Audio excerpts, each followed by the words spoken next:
How's it going, guys? I'm about to do my oral presentation. I didn't do much preparing, but I'm about to try to just freestyle it because that's really what I like to do most of the time. I want to say that at first, when I was looking for someone to interview, it was real difficult. I went to the campus, nobody really was responding. My old teachers weren't responding, and some of them were playwrights and directors. You know, you might know them.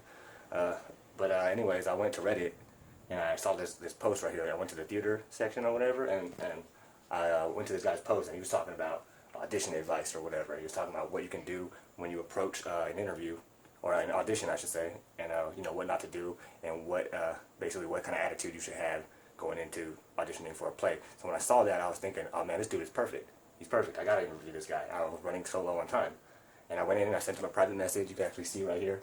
Right here, I basically was interviewing him right here the whole time. This is a real interview, not fake. And I learned a lot of things that I'm really excited to share with you guys. He went through a lot of challenges and mostly financial type stuff, and I'm sure most of you guys will know in this the theater industry, I should say, people aren't really making a lot of money, not very lucrative. So I guess we should get started. His name is Brooks Reeves, and he was born in Wyoming, but then he moved to Boston to pursue his career. He left me a website. If you guys want to know, it's brooksreeves.com. Okay, and this is what he looks like. Go to the home of the shit, cycle through for a little bit. But anyways, this is his website. He told me it'd be useful, to show what he does and what he did, what he's accomplished. But he also told me his whole story, which I interviewed him. And he also said, so he started when he was young doing community theater in Wyoming. And basically he was really into it, but he stopped doing it after a while. And when he got to high school, he started finally writing plays. And he sent one of his plays to a literary magazine, but they told him it was too long. So therefore, they sent it to a drama department, and they took it on. And that would be like one of his first little productions, I guess, that he did. And he went on to do 2 more plays that he directed. And then what he said was his first challenge was that was a big mistake because they ended up not going well, and he thought it was a bad idea to become a director because they tanked, I guess. So kind of just, I guess it kind of like unmotivated him for a little bit. He lost his motivation. And when he finally went to college, he went to college in Western Massachusetts, at Hampshire College. And he didn't really study much theater outside of playwriting, but he did say that he did get really involved in doing auditions in that college and also the colleges around Massachusetts. One called Amherst and the other one was called Smith. I guess they're pretty popular in that area. And he dropped out halfway, and this is when he dropped out because he said that one of his productions that he came up with finally got produced. It was called The City That Cried Wolf. And I thought that was a pretty big deal for him. And he thought it was a pretty big deal. So he took an apprenticeship at the Chester Theater. The Chester Theater actually looked that up too. And it's a real theater. But he said that the apprenticeship didn't last very long because after a while they weren't really paying him very much, and he didn't have the means to survive anymore. So he ended up moving back with his mom. That went on for 6 years. Whole bunch of challenges with financial troubles and stuff, and then he decided to get back into community theater like he did when he was a kid.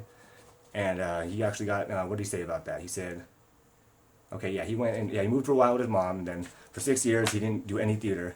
And that's when his dad was basically telling him, that after the community theater that he was doing for after the 6 years, his father was telling him you're really not doing nothing with your life. You got to kind of just do something else. Come work with me or whatever. So he moved to Boston, and then he said when he moved to Boston, he didn't really come there at first to even do theater. He came there just to work with his dad. But he noticed that there was so many theaters, so many playhouses or whatever, big ones, little ones, and there was only one where he had previously lived with his mom in Wyoming, and then some hours away there would be a couple more or something like that. He got to do some productions during that time for them, but it wasn't even serious. But when he went to Boston, he was actually intimidated. He said it was intimidating coming to Boston because he didn't know the ins and outs, the lay of the land. He said, and basically said that he didn't know how to get an interview, and it took him a while. But when he finally got casted, he got casted into this one part.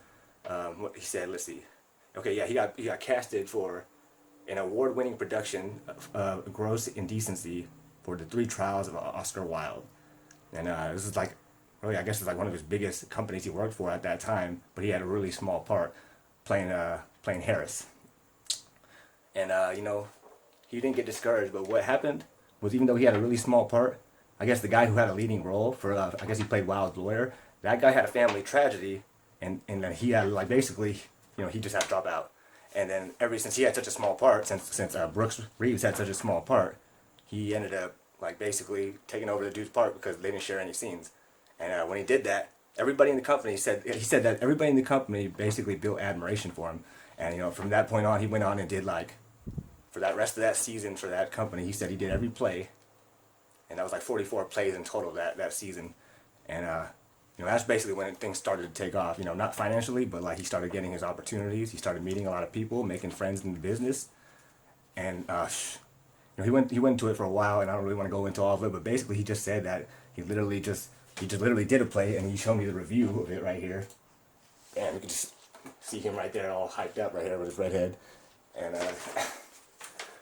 basically that it went on for a while. He said a lot of things actually, but like, I'm kind of running low on time. I basically want to get to the point of what my experience was, and he said that for the future, he really wishes that he could do some kind of acting for basically his priority way of getting income. He said even though it's been a long time and he's made good money here and there, he still hasn't done it to the point, or he still hasn't got the opportunity to the point where he can really just completely survive on it, although he has been making better money. He also told me that you get, and he put his words right here. You get paid much better, and do less work on commercials, and that's what I noticed. Like this whole thing about like acting and stuff like that is straying away from this theater stuff, and there's like television is more lucrative. It's controlling the industry, and I wrote that in my final paper. But long story short, it's been a few years since he made the choice to basically stop working with his dad and pursue acting after Boston.